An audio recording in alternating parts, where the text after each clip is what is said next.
Strong people of our strong country, today is the day when we see again and again how far we are from the Russian Federation. Imagine, they were frightened there in Moscow because of my interview to Russian journalists, to those of them who can afford to tell the truth.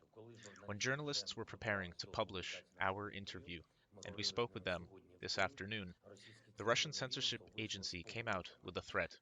That's what they wrote. They demand not to publish the conversation. It would be ridiculous if it wasn't so tragic. They destroyed freedom of speech in their state. They are trying to destroy the neighboring state. They portray themselves as global players, and they themselves are afraid of a relatively short conversation with several journalists. Well, if there is such a reaction, then we are doing everything right. Then they are nervous.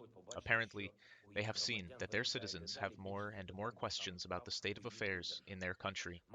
The maximum contrast is my conversation with our favorite Ukrainian TV media representatives. I held a Zoom conference with almost 500 of our media representatives who are creating a telethon, United News. I am grateful to them. Although we were limited in time, we talked quite thoroughly. I felt that everyone cares about Ukraine, cares about us and you, cares about our future. I wrote down a lot of questions and suggestions. We will work them out. Today, I supported the Global Marathon for Peace in Ukraine, not just a television one. In dozens of cities around the world, people gathered in support of our state, in support of freedom. That's a pleasure. An impressive number of people in the squares of Europe and on other continents. And this is extremely important because when people are in the square, politicians will no longer pretend not to hear us and you, not to hear Ukraine. I will continue to appeal to the parliaments of other countries. The week is planned to be very busy from a diplomatic point of view. Therefore, no one will be able to hide the Ukrainian interest somewhere in political offices or in bureaucratic loopholes. We will not let anyone forget about our cities, about Mariupol and other Ukrainian cities that the Russian militaries are destroying. More and more people in the world are on the side of Ukraine, on the side of good in this battle with evil. And if politicians don't know how to follow people, we will teach them. This is the basis of democracy and our national character. Once again, I want to thank our people in Kherson, Kakova, Slavojtich, and other cities who do not stop resisting the occupiers. If the occupiers had temporarily entered Ukrainian cities, it only means that they would have to leave. And I want to remind those phenomenal fools who are trying to cooperate with Russian troops that they are leaving their own people behind. What will they do to other people's traitors? I would tell them, think about it. But I know that these people don't have much to think with. Otherwise, they would not have become traitors.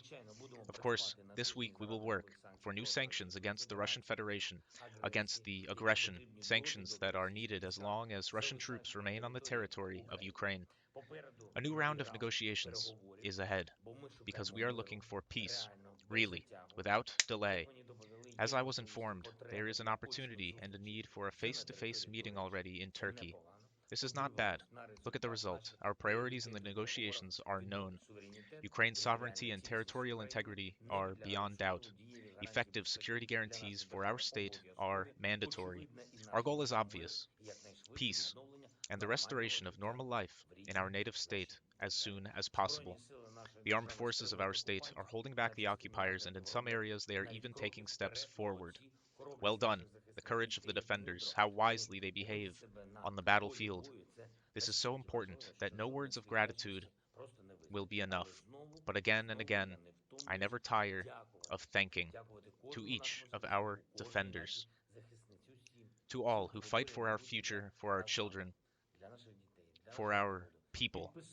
I signed decrees conferring the title of Hero of Ukraine upon 15 servicemen of the armed forces of Ukraine, 3 of them posthumously, as well as a decree on state awards to 142 servicemen of the armed forces of Ukraine and 5 servicemen of the Department of State Protection of Ukraine.